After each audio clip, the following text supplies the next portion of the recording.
नमस्कार प्यारे साथियों, आज फिर से मैं आपको एक नया वीडियो बनाने जा रहे हैं और वो हमने आपसे कमिटमेंट किया था कि हम लोग जो है प्रस्तावना पर या पोल्ट्री पर हम लोग काम करेंगे। तो पोल्ट्री पे काम करने के लिए हमने जो है आपसे कल कुछ कमिटमेंट भी किया था, ठीक है ना, यूट्यूब पर ही। तो एक बहुत अच्छी बात यह है कि हमने जो वीडियो बनाया था तो उसमें काफ़ी सारे बच्चों ने, काफ़ी स्टूडेंट ने हमें कमिटमेंट किया और कमेंट्स बहुत सारे करे, ठीक है ना, कि सर बहुत अच्छा जा रहा है। तो मैं उन लोगों का नाम लें तो देखें क्या क्या उन्होंने बोला है हमसे, ठीक है ना। तो देखते हैं, पहला हम अगर नाम देखते हैं तो अजीत कुमार। तो अजीत कुमार एक स्टूडेंट हैं, तो उन्होंने कहा सर बहुत अच्छे, सर आपने बहुत अच्छा बनाया वीडियो। फिर इसके बाद एक गोपाल सिंह हैं, ठीक है ना, स्टडी करके इन्होंने अपना एक नाम बना रखा है। तो इन्होंने भी काफ़ी हमें सराहा है, गजब सर हमें पोल्ट्री देने की क्लास टॉपिक वाइज शुरू करें सर, धन्यवाद। फिर इसके बाद एक अनन्या ठाकुर हैं, उन्होंने भी काफ़ी हमारे है ना मोटिवेट किया हमको, है ना। तो दूसरे एक और हैं प्रवीण कुमार, मैं नाम सारे लोगों नहीं ले पाऊँगा, ठीक है ना। आनंद राजपूत हैं, तो इन्होंने काफ़ी सराहा है मेरे वीडियो को। और अरुण जी हैं, तो उन्होंने कहा सर मुझे आपका नंबर चाहिए, लिख दिया करें। बिल्कुल ठीक है ना, तो हम नंबर वगैरह दे देंगे आपको, डोंट वरी। इसके बाद एक हैं समय राणा, आप में एक सिविल सर्वेंट की झलक दिखती है देखिए ऐसा कुछ भी नहीं है, मैं प्रयास है कि मेरा छोटा सा बहुत अच्छा सा प्रयास कर रहे हैं। एक समस्या है, बताएं, इस तिरवा क्षेत्र में एक बड़ी समस्या ये है कि देखिए हमारा जो मकसद है, मेरा मकसद है कि सबको शिक्षा मिलनी चाहिए, सबकी शिक्षा हाथ में होनी चाहिए, सबको शिक्षा मिलनी चाहिए। दरअसल मैं एक लंबे समय से ऑफलाइन क्लास पढ़ा रहा था, तो मेरा एक छोटा सा प्रयास है कि मैंने सोचा कि यूट्यूब चालू किया जाए। और मुझे लगता है यूट्यूब एक बेहतर माध्यम है, क्योंकि यूट्यूब एक ऐसा माध्यम जहाँ पे दुनिया के बेहतर से बेहतर अध्यापकों से हम क्लास पढ़ सकते हैं, पढ़ा जा सकता है। क्योंकि इसीलिए है ना, तो हमने सोचा कि आप लोगों को कुछ अच्छा दिया जाए और इसीलिए मैंने एक प्रयास है। देखिए मेरे पास सीमित संसाधन है, उन्हीं संसाधनों से ही हम काम शुरू कर रहे हैं। आप लोगों को, अगर आप लोगों को सपोर्ट ऐसे ही रहेगा तो मैं बहुत अच्छी क्लास देना शुरू कर देंगे, ठीक है ना। कोशिश मेरी जारी है कि आपको एक बेहतर से बेहतर क्लास दी जाए यूट्यूब पे ही, है ना। तो आपको मैं पोल्ट्री यहाँ पे स्टार्ट कर रहा हूँ और पोल्ट्री में सबसे पहले मैं बात करूँगा संविधान पे। किस पे बात करूँगा? संविधान पे। देखिए संविधान जो हमारी किताब है या पुस्तक है, जो मेरा ग्रंथ है, एक ऐसी किताब है जो सारी किताबों को संरक्षण दे रही है। मतलब अगर संविधान बचेगा तो सारी किताबें बचेंगी। आप सोचिए, अगर संविधान नहीं होगा तो कहाँ से हमारी सारी किताबें बचेंगी। तो इसीलिए एक तरीके से अगर देखा जाए तो प्रोटेक्शन भी कर रही है हमारी सारी बुक्स हैं, जितनी भी बुकें हैं, ठीक है ना, जो भी किताबें हमारी हैं, जितनी भी धर्मों की सारी किताबें, हमारी संविधान उसको प्रोटेक्ट कर रही है। तो एक बहुत बड़ी बात है। देखिए इसमें सबसे बड़ा रोल यहाँ पे आप जानते हैं अम्बेडकर जी का तो रहा ही है संविधान में, तो उसी पे हम लोग चर्चा करने जा रहे हैं, संविधान पे। चलिए हम लोग समझते हैं संविधान है क्या दरअसल में। और देखिए संविधान एक जो है यहाँ पे समझते हैं, संविधान हमारी एक किताब है, पुस्तक है, ठीक है ना। तो एक ऐसा लिखित दस्तावेज है जिससे किसी भी देश की शासन व्यवस्था को चलाया जाता है, शासन व्यवस्था को बनाए रखा जाता है। तो हाँ, जो भी देश लोकतांत्रिक देश हैं तो उन देशों के पास क्या है? संविधान है, कुछ ना कुछ लिखित दस्तावेज है, और उसी लिखित दस्तावेज के आधार पर ही किसी देश को है ना शासन प्रशासन चलाया जा सकता है और चलाया भी जाता है। जैसा कि हमारा एक बहुत बड़ा देश है और पूरी दुनिया में हम एक बहुत ही अलग इमेज बनाए रखे हैं। हमारा जो देश है एक लोकतांत्रिक देश है। लोकतांत्रिक देश मतलब यहाँ पर क्या है कि यहाँ पे प्रजा तंत्र है। लोकतंत्र मतलब प्रजातंत्र, मतलब प्रजा का ही यहाँ पे राइट है। अभी हम समझेंगे इसको बहुत सारी बारीकी तरीकों से, इसको हम समझेंगे कैसा प्रजातंत्र है, लोकतांत्रिक व्यवस्था कैसी व्यवस्था है, ठीक है ना। तो इसको हम बारीकी से, इसकी टर्मिनोलॉजी शब्दावलियों से हम लोग रूबरू होंगे और सीखेंगे इसके बारे में। तो सर्वप्रथम हम बात करते हैं कि संविधान मेरी क्या है। एक पुस्तक है, एक मेरी किताब है, ठीक है ना। तो एक पुस्तक है, उसी में सारी चीज़ें इसमें दी गई हैं, ठीक है ना। कैसे क्या दिया गया उन पे हम बात करेंगे। तो यहाँ पे हम लोग जो है संविधान मेरी क्या है, एक पुस्तक है। मैं ज़रा इसको दिखाता हूँ आपको। संविधान मेरी क्या है? एक पुस्तक है।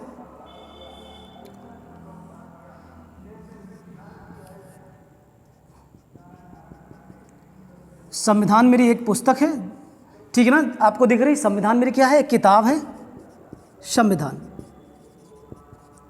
पुस्तक है।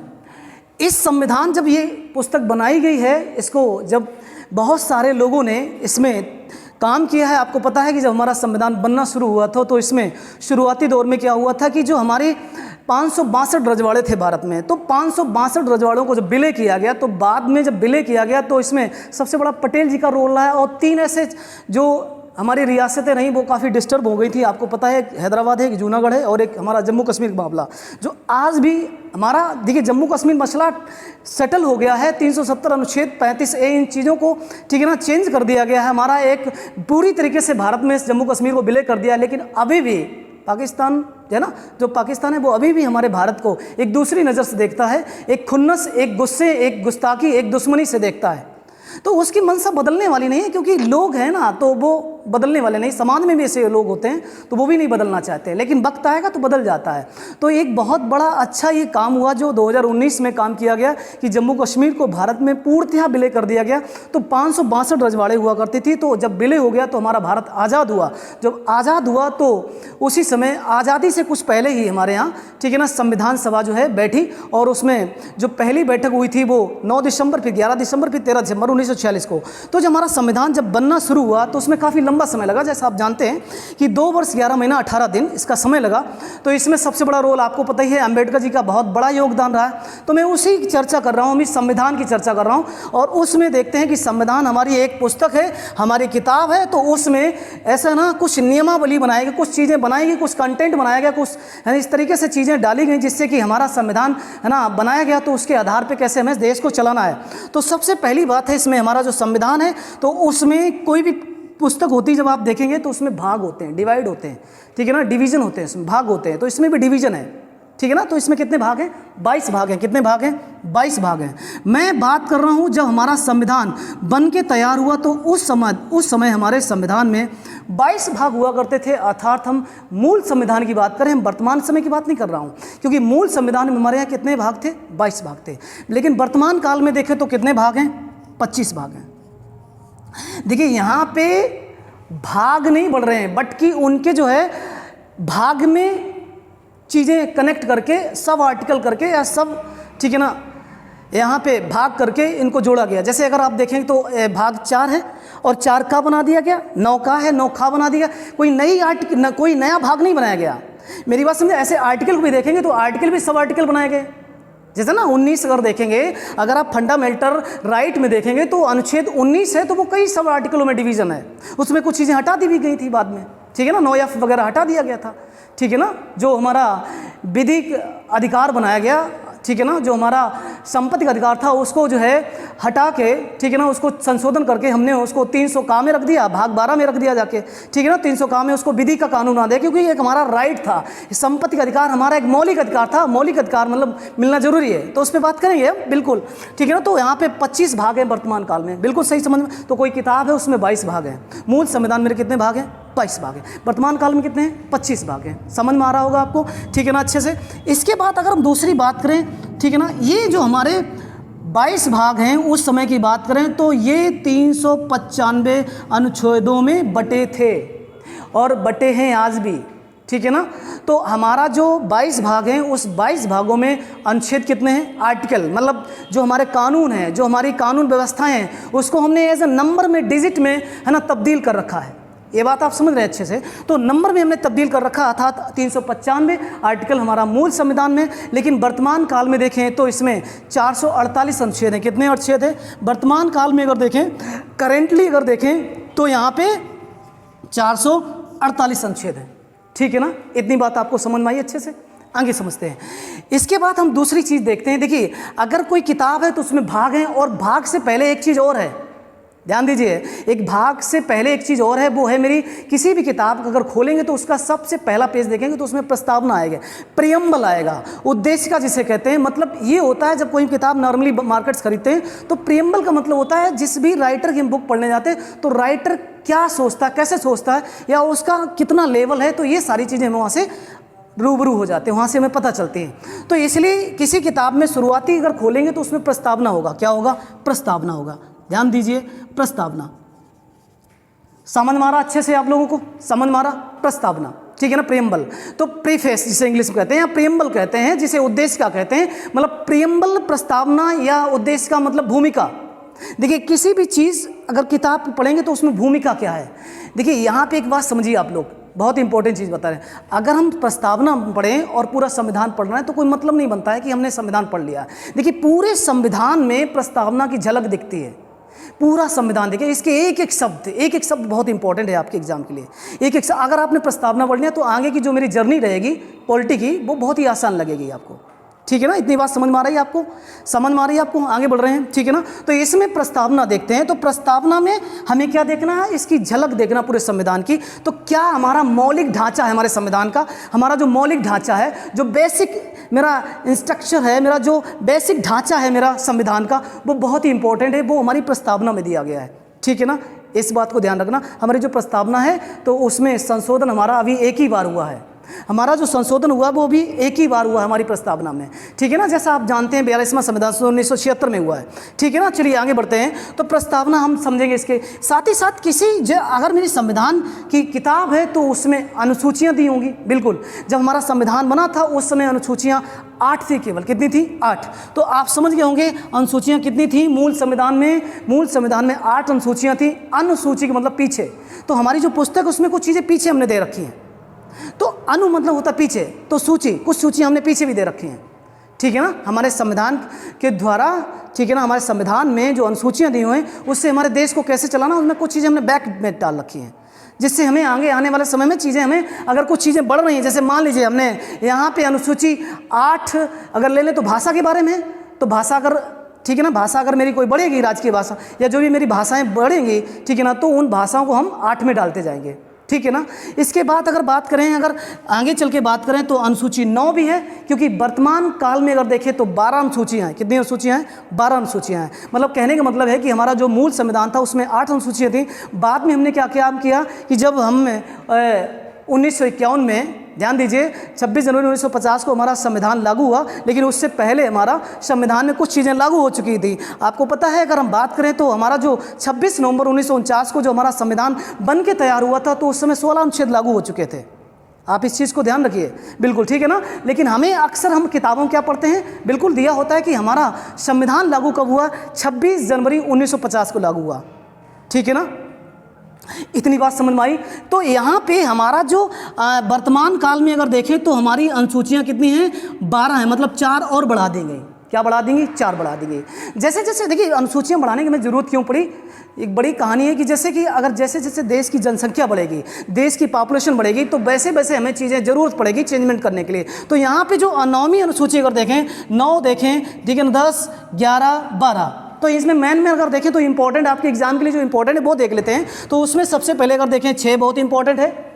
अनुसूची 1 भी देखें, वो भी काफ़ी इंपॉर्टेंट है, क्योंकि पहली अनुसूची जो होती है, पहला कोई काम होता है, आप ध्यान दीजिए, बहुत इंपॉर्टेंट होता है। अगर आप तैयारी कर रहे हैं एग्जाम की, किसी भी एग्जाम की तैयारी कर रहे हैं, तो उसमें ये चीज़ आपको ध्यान रखना है कि पहली जो चीज़ होती है वो इंपॉर्टेंट होती है। तो अनुसूची पहली में हमारा यहाँ कुछ राज्यों के बारे में वर्णन दिया है कि अगर कोई नया राज्य या भाषाई राज्य इस तरीके से हमें कुछ बनाना है तो अनुसूची 1 में दिया है। अगर नया कुछ देखें लेटेस्ट में, तो 62वां संविधान संशोधन हुआ था, तो उसमें दिल्ली और पांडिचेरी को, है ना, केंद्र शासित प्रदेश का दर्जा दिया गया। उसमें भारत के राष्ट्रपति को जो चुनाव है ना, उसमें भाग लेने का राइट दिया हुआ, इस चीज़ आप ध्यान रखना। तो अनुसूची 1 में दिया हुआ। अनुसूची 6 में कुछ विशेष राज्यों के बारे में दिया गया। अगर देखें असम देखें, है ना, इस तरीके से राज्य देखें, कुछ विशेष जनजातीय राज्यों के बारे में यहाँ पे वर्णन दिया हुआ। अनुसूची अगर 7 के बारे में देखें यहीं पे, तो अनुसूची 7 में अगर देखें तो अनुसूची 7 में क्या है, समवर्ती सूची दिया। मतलब हमने क्या काम किया, समवर्ती सूची मतलब केंद्र और राज्य, ठीक है ना, इनके बीच में हमने कुछ रिलेशन को देखा है, ठीक है ना। तो अनुसूची 7 में क्या है, समवर्ती सूची, संघ सूची, राज्य सूची, ठीक है ना। तो राज्य सूची के विषय क्या है, समवर्ती सूची के विषय क्या है, ठीक है ना, संघ सूची के विषय। तो इन सभी को, है ना, तो 3 अनुसूची यहाँ पे क्या है, समवर्ती सूची, सूचियाँ हैं 3, अनुसूची अलग है, अनुसूची में ही सूचियाँ हैं। देखिए अनुसूची 7 जो दी है उसमें कुछ सूचियाँ दी होंगी, क्या, समवर्ती सूची, संघ सूची, राज्य सूची, ठीक है ना। राज्य को कुछ अलग राइट दिया गया कि वो राज्य के विषय पर क्या कानून बना सकता है, ठीक है ना। संघ सूची के विषय पर संघ क्या, केंद्र क्या कानून बना सकती है। और समवर्ती सूची मतलब इसमें क्या होता है कि ये समवर्ती सूची के माध्यम मतलब केंद्र और राज्य दोनों बना सकता है। और एक चीज़ ये भी देखना है कि अगर राज्य सूची के विषय पर किसी राज्य ने कोई कानून बना दिया है, अगर वो कहीं ना कहीं हमारे बेसिक स्ट्रक्चर या हमारे मूल संविधान या मौलिक ढांचे को अगर डिस्टर्ब कर रहा है, तो उसमें हम क्या कर सकते हैं, संघ क्या कर सकता है, केंद्र क्या सकता है, उसको ब्रेक डाउन कर सकता है, उस कानून को नया कानून बना सकता है। इतनी बात समझ में आई। तो अनुसूची 7 में समझ में आया। अनुसूची 8 में पता ही आपको भाषा के बारे में दिया हुआ है, ठीक है ना। अनुसूची 9 में क्या दिया गया, अनुसूची 9 में क्या है, देखिए अनुसूची 9 में हमने, देखिए अनुसूची 9 जो बनाई गई 1951 में, तो इसमें ऐसे कानून डाल दिए गए जो कभी भी हम कोर्ट में चैलेंज नहीं कर सकते हैं। तो आज अगर वर्तमान काल में देखें तो लगभग आई थिंक 1080 कानून डाल दिए गए इसमें, वो कानून जिसको हम कोर्ट में चैलेंज नहीं कर सकते हैं, ठीक है ना। शिक्षा पाने का मुझे अधिकार है, बिल्कुल, हमें रोड पे चलने का अधिकार है। तो इस तरीके से कुछ बेसिक स्ट्रक्चर हैं जिनको हमने 9वीं अनुसूची में डाल दिया गया है, ठीक है ना, जो कभी चेंजमेंट नहीं हो सकते। मतलब कहने का मतलब है कि अगर सरकार बहुत पूर्ण बहुमत से आ जाए तो उसमें चेंज नहीं कर सकती है, ठीक है ना। तो ये चीज़ ध्यान रखना, ठीक है ना। आगे बढ़ते हैं। अनुसूची अगर 11 देखें इंपॉर्टेंट है, क्योंकि इसमें पंचायती राज व्यवस्था के बारे में डाला गया। देखो पंचायती राज व्यवस्था हम अगर शॉर्टली अगर बात करें तो एक स्थानीय निकाय है पंचायती राज व्यवस्था, जिसको हम 73वां संविधान संशोधन, ठीक है ना, 73वां संविधान संशोधन के थ्रू हमने इसको ऐड किया था, ठीक है ना, इसको हमने संशोधित किया था, ठीक है ना। तो पंचायती राज व्यवस्था यहाँ पे ध्यान रखना है, ठीक है ना। इतनी बात समझ आई। तो ये अनुसूचियाँ हो गई। अब हम लोग शुरू करते हैं, आगे बढ़ते हैं। आगे जो जर्नी है मुझे जर्नी देखना है किसकी, प्रस्तावना की, ठीक है ना। तो उस प्रस्तावना में क्या चीज़ें हैं, उन चीज़ों को हमें समझना है। चलिए आइए समझते हैं। देखिए यहाँ पे पहला दिया है, हम भारत के लोग। क्या दिया है? हम भारत के लोग। इसका मतलब क्या है? हम भारत के लोग, हम दो हमारे दो, ऐसा कुछ भी नहीं है। आप समझ रहे हो कि हम दो हमारा, we are two we have two, ऐसा कुछ भी नहीं है। देखिए यहाँ पे बहुत ही गहरा अर्थ है।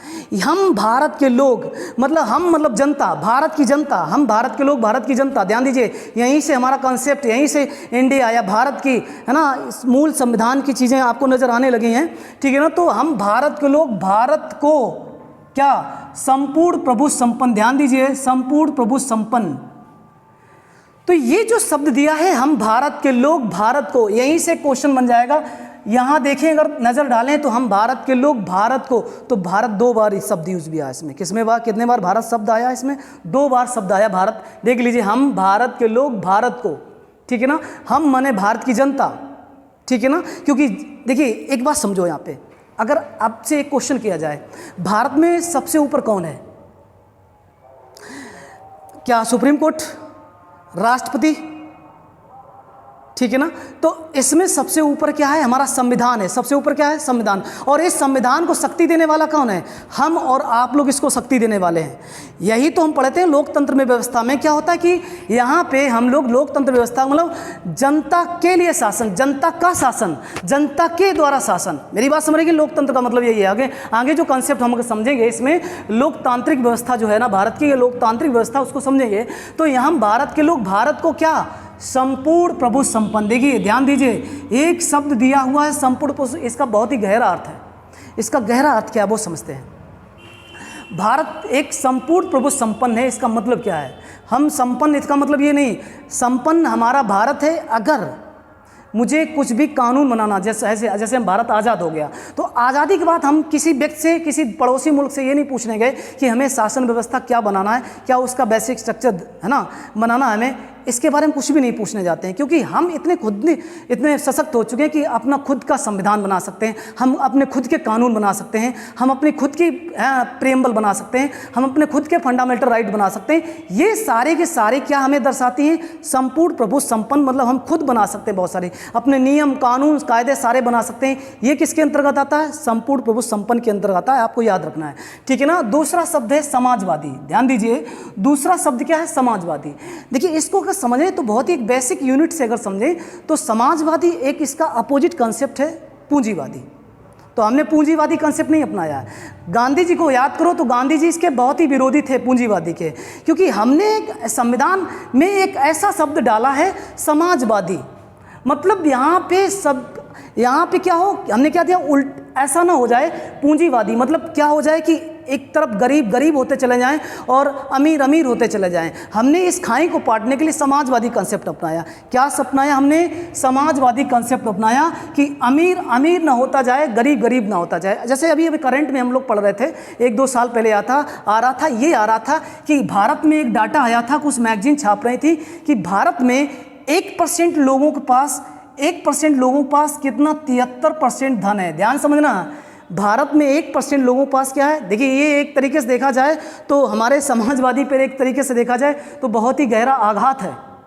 हमने समाजवादी कंसेप्ट दिया, लेकिन फिर भी इंडिया में इस तरीके से रिपोर्ट आई थी करंट में, तो हमने ये पढ़ रहे थे कि 1% लोग हैं जिनके पास 73% धन है। और इसमें जो है ना, जो 99% लोग हैं, ध्यान दीजिए, जो 99% बाकी लोग हैं उनके पास कितना धन है? 27% धन है। तो अगर देखा जाए तो ये अप्लाई नहीं हो रहा है इंडिया पर, संविधान पे एक बहुत ही गहरा आघात है।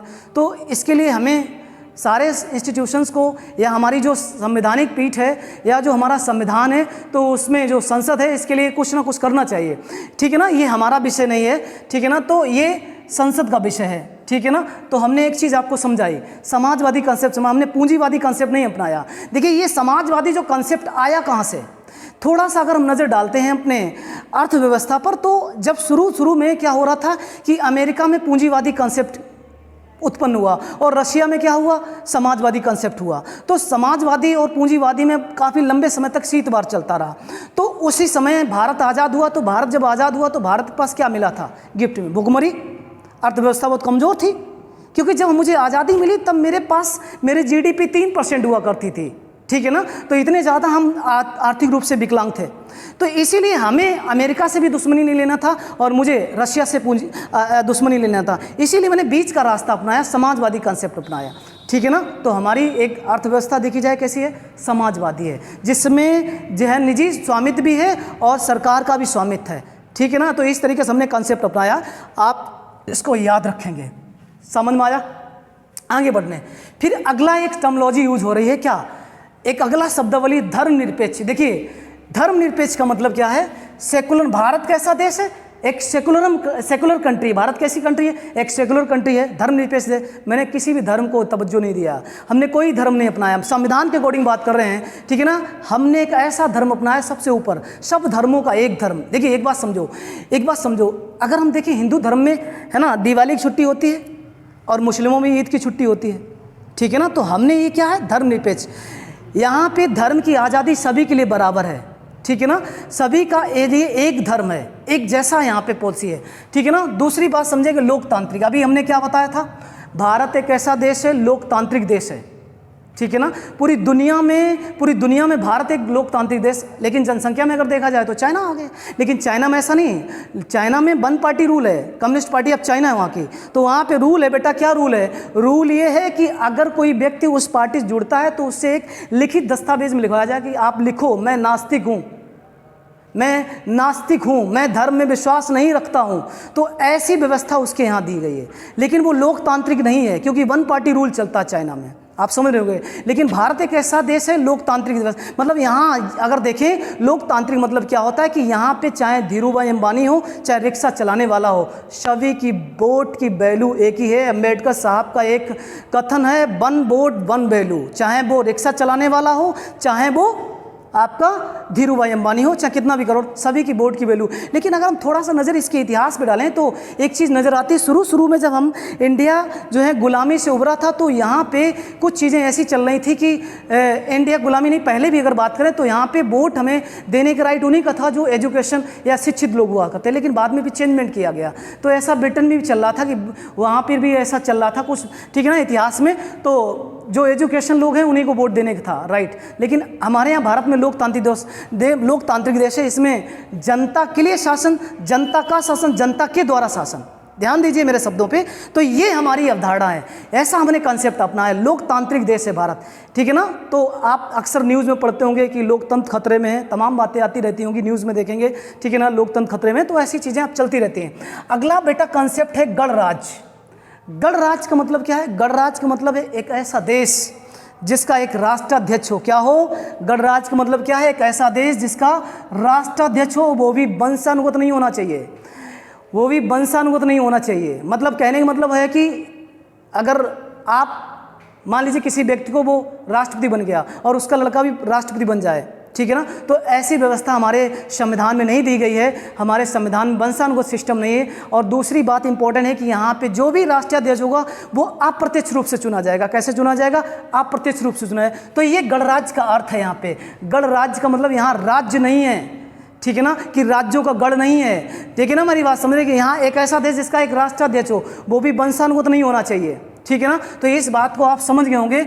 अगला आगे बढ़ते हैं, क्या कह रहा, पूरी भाषा बढ़ेंगे हम। भारत के लोग भारत को संपूर्ण प्रभुत्व संपन्न समाजवादी, ठीक है ना, पंथ निरपेक्ष लोकतांत्रिक गणराज्य। देखो इसको याद करने के लिए एक ट्रिक बता रहा हूँ आपको। इसके लिए एक ट्रिक याद रखना, SSPLG क्या है इसकी ट्रिक। इसकी एक ट्रिक है, एक कंसेप्ट में ही समझा दिया हमने, एक ट्रिक समझेंगे। SSPLG मतलब संपूर्ण प्रभु संपन्न समाजवादी पंथ पे लोकतांत्रिक गणराज्य, समझ गए ना आप मेरी बात, बनाने के लिए तथा उसके समस्त नागरिकों को, किसको? अरे भाई, जब देश में नागरिक नहीं होंगे तो किस बात का देश है, आप बताइए आप। अगर जिस देश के नागरिक नहीं होंगे किस बात का देश है, आप बताइए आप। सही कह रहे ना, नहीं हो सकता ना। तो जब तक नागरिक नहीं होंगे तब तक देश कहाँ से होगा, आप सोचिए क्या होगा, ठीक है ना। तो वहाँ के नागरिकों को, किसको? समस्त माने पूरे नागरिकों को ये दिया जा रहा है। हमारे संविधान की प्रकृति है, जो नेचर है वो देख लिया, कैसा नेचर देखा SSPLG, हमने इसका नेचर देखा है हमारे संविधान के, है ना, नेचर कैसा है, माना समस्त नागरिकों को क्या? सामाजिक, आर्थिक, राजनीतिक, न्याय, ध्यान दीजिए यहाँ पे किसकी बात कर रहा है? न्याय। देखिए, न्याय मिलना बहुत जरूरी है। अगर न्याय नहीं मिलेगा तो उस देश की जनता कुंठित हो जाएगी। देखिए, आज़ादी हमें पहले चाहिए, हमें आज़ादी पहले चाहिए, फिर इसके बाद न्याय चाहिए, तभी हम एक समतामूलक समाज की स्थापना कर सकते हैं। कैसे समाज की स्थापना कर सकते हैं? समतामूलक समाज की। तभी हम सर्वांगीण विकास कर सकते हैं। मतलब सर्वांगीण का मतलब है भौतिक, आर्थिक, राजनीतिक, है ना, इस तरीके सभी तरीके से हम विकास कर सकते हैं, ठीक है ना। तो न्याय मिलना बहुत जरूरी। तो हमारे संविधान में 3 प्रकार की न्याय बात की गई, सामाजिक, आर्थिक, राजनीतिक। समझते हैं इसको। सामाजिक मतलब क्या है? देखिए, ध्यान समझिए, हमारे समाज में सामाजिक अगर देखें तो किसी का भेदभाव नहीं किया जाएगा। कैसे? अगर अनुच्छेद 15 उठा के देखेंगे, अनुच्छेद अगर 16 उठा के देखेंगे तो उसमें दिया होगा लिंग, जात, मूल स्थान, ऐसे वगैरह, है ना, 7 कंसेप्ट अनुच्छेद 16 में दिए और 5 कंसेप्ट हमारे किस में दिए? अनुच्छेद 15 में दिए। तो इस तरीके से भेदभाव नहीं होना चाहिए लिंग जात को लेकर, है ना, इस तरीके से भेदभाव नहीं होना चाहिए। समझ में आ रहा कि नहीं? जैसे आप एक बात समझो, एक माँ है जिसके 2 पुत्र हैं, एक पुत्र है ना जो विकलांग है और एक पुत्र बहुत सही है, तो विकलांग व्यक्ति को, विकलांग जो पुत्र होगा उसको माँ उसको ज़्यादा, है ना, उसकी केयर करेगी। तो इसी तरीके समाज में क्या होगा कि हमने ये नहीं कहा है कि कोई ज़्यादा, बहुत ही ज़्यादा ऊपर चला जाए, हमने सबको इक्वल करने का राइट दिया है, इक्वलिटी होना चाहिए यहाँ पे सभी चीज़ की, ठीक है ना। तो हमने समाज क्या किया है? सामाजिक न्याय है, ये किसके अंतर्गत आता? सामाजिक न्याय। अब दूसरा समझिए कॉन्सेप्ट क्या? आर्थिक न्याय। आर्थिक न्याय क्या है? देखिए, आर्थिक न्याय को अगर समझें तो आर्थिक तरीके से हम अगर उनको सहायता दे सकते हैं। सरकार बहुत सारी ऐसी योजनाएं लाती रहती, तो आर्थिक तरीके से लोगों को क्या करती है? उत्थान करने के लिए उन्हें, जैसे कोई विकलांग व्यक्ति है तो उसको कोटा दे दिया जाएगा, ठीक है ना, या कोई OBC में है या कोई SC में है तो उसके हिसाब से उसको आर्थिक तरीके से क्या आरक्षण दे दिया जाएगा, या उसको सरकार कुछ ना कुछ मुहैया करा देगा, है ना, कुछ पैसे दे दीजिए। अगर आगे एक बात करें, आप एक बात समझो, जो हमारा राशन मिलता ना, तो वो एक तरीके से आर्थिक न्याय के अंतर्गत आता। जो लोग गरीब तबके लोग हैं, उनका पोषक सही से नहीं मिल पाता, तो उनको सरकार क्या करती? आर्थिक तरीके से क्या करती? सहायता देती है। तो ये आर्थिक न्याय के अंतर्गत आते हैं। आप समझ गए होंगे मेरी बात क्या कह रहे हैं। फिर क्या कह रहा है? राजनीतिक न्याय। ध्यान दीजिए, राजनीतिक न्याय का मतलब है कि यहाँ पर राजनीतिक अगर 2 तरीके समझें तो राजनीतिक मतलब वोट की भी बात कर रहा है, और राजनीतिक अगर बात करें कि एक छोटे स्तर का व्यक्ति भी एक बड़े से बड़े उच्चतम पद पे जा सकता है, जैसे कि राष्ट्राध्यक्ष बन सकता है, प्रधानमंत्री बन सकता है, ठीक है ना, मतलब एक, ठीक है ना, चाय बेचने वाला, अखबार बेचने वाला जब राष्ट्रपति प्रधानमंत्री बन सकता है, तो हमारे यहाँ ये राजनीतिक न्याय है, हमें क्या देता है? राजनीतिक अवसर देता है हमें आगे बढ़ने का। तो ये राजनीतिक न्याय है। समझ में आ गया होगा। अगला आगे बढ़ते हैं। बहुत ही अच्छा, 5 तरीके के हमारे यहाँ क्या दी गई? स्वतंत्रता दी गई। क्या क्या? विचार, अभिव्यक्ति, विश्वास, धर्म, उपासना। हमने कहा ना आज़ादी मुझे पहले चाहिए, इसके बाद मुझे न्याय चाहिए, क्योंकि आज़ाद होंगे तभी हम खुली हवा में सांस लेंगे, और फिर मुझे न्याय भी चाहिए क्योंकि मेरी ज़रूरतें भी हैं। हमने कहा ना हमें विकास करना है बहुत ज़्यादा। तो यहाँ पे विचार, अभिव्यक्ति, विश्वास, धर्म, उपासना, इसको समझो। विचार मतलब हम अपने विचार किसी को रख सकते हैं, अपने विचार किसी को अपने विचार रख सकते हैं, ठीक है ना, ये मेरे विचार हैं। और अभिव्यक्ति क्या है? अभिव्यक्ति मतलब होता है फ्रीडम ऑफ एक्सप्रेशन। तो यहाँ पे अभिव्यक्ति की आज़ादी हम कई तरीके से कर सकते हैं, जैसे पेंटिंग के माध्यम कर सकते हैं, डांसिंग के माध्यम हम अपनी, है ना, अभिव्यक्त कर सकते हैं, ठीक है ना, राइटिंग थ्रू कर सकते हैं व्यक्ति, है ना, हम अपनी बोल के कर सकते हैं, नाच के कर सकते हैं, डांस के कर सकते हैं, है ना, पेंटिंग के माध्यम कर सकते हैं। ये अभिव्यक्त है। तो आज तो अगर देखें तो अभिव्यक्त की आज़ादी बहुत ज़्यादा ही चल रही है, ठीक है ना। तो आप समझ रहे होंगे मेरी बात, ठीक है ना। अभिव्यक्ति, विश्वास, आप किसी भी संस्था, किसी भी इंस्टीट्यूशन से आप विश्वास कर सकते हैं। देखो, विश्वास होना बहुत ज़रूरी है। अगर हम आपको शिक्षा दे रहे हैं, आपको अगर मेरे प्रति विश्वास नहीं है, ठीक है ना, तो फिर आपका विकास रुक जाएगा, क्योंकि किसी ना किसी से आपको विश्वास करना ही पड़ेगा, तभी तो आपका विकास होगा अधिक से अधिक। तो बेटा यहाँ पे क्या है? विश्वास। धर्म, देखिए हमें धर्म की आज़ादी मिल रही है यहाँ पे, ठीक है ना। हम कोई भी धर्म अपना सकते हैं, हम अगर हिंदू हैं तो मुस्लिम बन सकते हैं स्वेच्छा से, लेकिन धर्मांतरण नहीं कर सकते, जैसे कि अभी तथाकथित कुछ चल रहा था आपके, है ना, उत्तर प्रदेश में, भारत में चलता रहता है अक्सर कर। तो यहाँ पे धर्म की आज़ादी, हमें सारी धर्म की आज़ादी देता है। अनुच्छेद 25 को अगर देखें सीधा डायरेक्टली यहाँ पे दिखाई देगा, ठीक है ना। उपासना, यहाँ पे उपासना मतलब पूजा पद्धति, हम पूजा कैसे भी करें, घंटा बजा के करें, ठीक है ना। शनि महाराज को तेल चाहे 1 लीटर चढ़ाएं, चाहे आधा लीटर चढ़ाएं, जितना चढ़ा दें उससे कोई फर्क नहीं पड़ता। उपासना यहाँ पे पूजा करने की, चाहे आप 10 अगरबत्तियाँ लगा दें, 2 लगा दें, चाहे घंटा दिन रात बजाएं, ठीक है ना। तो ये आपकी क्या है? उपासना मतलब पूजा पद्धति है। चाहे लेटे लेटे घंटा बजाएं, चाहे कैसे बजाएं आप, ठीक है ना। तो ये सारी आपको आज़ादी दी गई है, किसकी? पूजा करने की। तो इंडिया एक जो है ना, तो इंडिया में बहुलवादी देश है, यहाँ कई सारे हमारे पूजा करने की पद्धतियाँ अलग अलग भी हैं, ठीक है ना। आप जानते हैं 33 करोड़ देवता हैं इस तरीके से। तो ये मेरी क्या है? स्वतंत्रता है, ठीक। इतनी बात समझ में आई आपको। फिर आगे बढ़ते हैं। प्रतिष्ठा, अवसर की समानता। किसकी समानता? ध्यान दीजिए, हमें 5 तरीके के हमारे क्या हैं? स्वतंत्रता है। 3 तरीके मेरा क्या है? न्याय। ये भी क्वेश्चन आ चुका। 3 5 2 1, 3 5 2 1 समझेंगे आप, 3 5 2 1 को समझेंगे। तो यहाँ पे हमने 3 तरीके न्याय देखे, 5 तरीके क्या देखी? स्वतंत्रता देखी। आगे बढ़ते, प्रतिष्ठा, स्टेटस। इसकी अगर इंग्लिश वर्जन देखें, स्टेटस। आप तो बहुत अच्छे समझ गए होंगे स्टेटस। जैसे मैंने स्टेटस बढ़ लिया कि हम लोग आए दिन सुबह उठते हैं तो सबसे पहले स्टेटस देखते हैं, हाँ भैया स्टेटस किसका आ रहा, पढ़ने लगते हैं, ठीक है ना। देखते हैं हाँ स्टेटस क्या है, स्थिति अपनी, पोजीशन अपनी, ठीक है ना, अपनी पोजीशन देखते हैं। मतलब हमें यहाँ पे प्रतिष्ठा से, ठीक है ना, क्या है कह रहा? प्रतिष्ठा और अवसर की समानता। हमें यहाँ पे पूरी प्रतिष्ठा के साथ, ठीक है ना, पूरे है ना सम्मान के साथ, ठीक है ना, एक तरीके से। तो यहाँ पे हमें आज़ादी देती है, समानता देती है, ठीक है ना। हमें क्या देती है? समानता, इक्वलिटी देती है। और अवसर, अवसर का मतलब अपॉर्चुनिटी। आप जो बनना चाहो, अच्छा बनोगे, चोर नहीं बनोगे, ठीक है ना। क्या बनोगे? चोर नहीं बनोगे, आप अच्छा इंसान बन सकते हो, आप IAS बन सकते हो, IPS बन सकते हो, ठीक है ना। किसी भी सरकारी गवर्नमेंट जॉब में आप जा सकते हो, ये मुझे अवसर दिया गया है। तो अवसर की मुझे आज़ादी है, समानता है मेरे पास, ठीक है ना। तो ये इसका गहरा अर्थ है। देख रहे हैं आप शब्दों का अर्थ, समझ रहे कितना मतलब बेहतरीन, अगर देखें तो कितना गहरा अर्थ है इसका। और मैंने उसको बखूबी अच्छे से आपको समझाया। अगर इसको बार बार अगर देखेंगे, समझेंगे तो आपको बिल्कुल याद हो जाएगा, रिकॉल करेंगे बार बार तो याद हो जाएगा। प्राप्त करने के लिए तथा उन सब में व्यक्ति की, ध्यान दीजिए, व्यक्ति की क्या? गरिमा। गरिमा के साथ मतलब कहा जाता है कि हमारे भारत में एक चींटी है ना, उसको भी जीने का राइट दिया गया, एक कुत्ता है उसको भी जीने का राइट दिया गया, एक जानवर है उसको भी जीने का राइट दिया गया। तो आप समझ सकते हैं हम पुरुषों या मनुष्य को कितनी, मानव जाति को कितनी ज़्यादा है इसमें, है ना, गरिमा से जीने का राइट दिया गया, सम्मान के साथ जीने का मैं राइट दिया गया। राष्ट्र की एकता, ध्यान दीजिए, राष्ट्र की एकता और क्या? अखंडता। इन दोनों शब्दों का गहरा अर्थ है।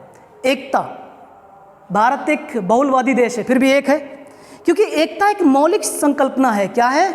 एकता मेरी क्या है? मौलिक संकल्पना है। और अखंडता मेरी भौगोलिक संकल्पना है। भौगोलिक संकल्पना मतलब समझते हो, भौगोलिक संकल्पना मतलब समझते हो, यहाँ पे कई सारे राज्य हैं और केंद्र से बंधे हुए हैं, केंद्र से अलग नहीं होने का राइट दिया गया। सारे राज्य हैं वो सारे के सारे क्या हैं?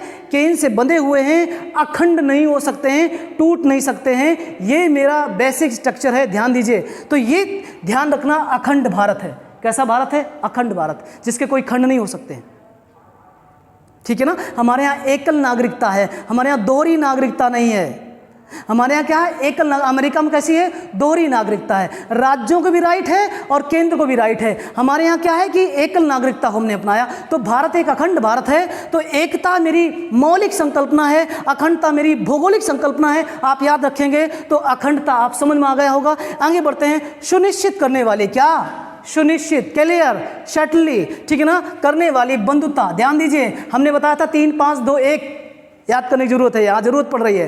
3 5 2 1 ध्यान दीजिए। ये क्वेश्चन, ठीक है ना, IAS में भी आया और SSC CGL में भी आया और छोटे बंडे एग्जाम में कहीं भी पूछा जा सकता है, ठीक है ना। 3 5 2 1 याद कर लीजिए, 3 5 2 1 याद हो जाएगा। तो एक क्या है? मेरी बंधुता, भाईचारा। भाईचारे के साथ, तो समझेंगे अखंडता सुनिश्चित करने वाली बंधुता बढ़ाने के लिए ऐसा नहीं करेंगे हम, भाईचारा बढ़ाएंगे उसको, ठीक है ना। मिल के चलेंगे तभी हम विकास कर सकते हैं, मिल के चलेंगे तभी हम विकास अधिक से अधिक कर सकते हैं। हमने बचपन पढ़ा होगा कि अगर एक लाठी को कोई भी तोड़ सकता है और अगर 10 लाठी एक साथ करते तो कोई नहीं तोड़ सकता है, हमने बचपन पढ़ा था, ठीक है ना। इस चीज़ को समझेंगे, बंधुता बढ़ाने के लिए दृढ़ संकल्प होकर पूरी दृढ़ के साथ, पूरी ताकत के साथ, ठीक है ना, होकर अपनी संविधान सभा में, कहाँ, संविधान सभा में, आज जब हमारा संविधान तैयार हो गया तो मैं उस समय की बात कर रहा हूँ, तो आज भी अप्लाई है पूरी तरीके से, ठीक है ना। 26 नवंबर 1949 को एतद द्वारा, कब, डेट याद रखिए 26 नवंबर, इसे विधि दिवस भी कहा जाता है बेटा, क्या कहा जाता है इसे, विधि दिवस भी कहा जाता है। 26 नवंबर को क्या है, विधि दिवस, याद रखेंगे आप, ठीक है ना। 26 नवंबर 1949 को एतद द्वारा इस संविधान को अंगीकृत, मतलब अपना रहे हैं, हम सब लोग क्या कर रहे हैं, इसको अपना रहे हैं, आप याद रखना है। और इसके बाद क्या, अधिनियमित, अधिनियमित मीन्स लागू कर रहे हैं, ठीक है ना। इसके बाद क्या है, आत्मर्पित, खुद को और आपको भी, ठीक है ना, आत्मर्पित कर रहे हैं हम खुद को और आपको। ये कौन कह रहा, संविधान कह रहा, आत्मर्पित करते हैं, ठीक है ना।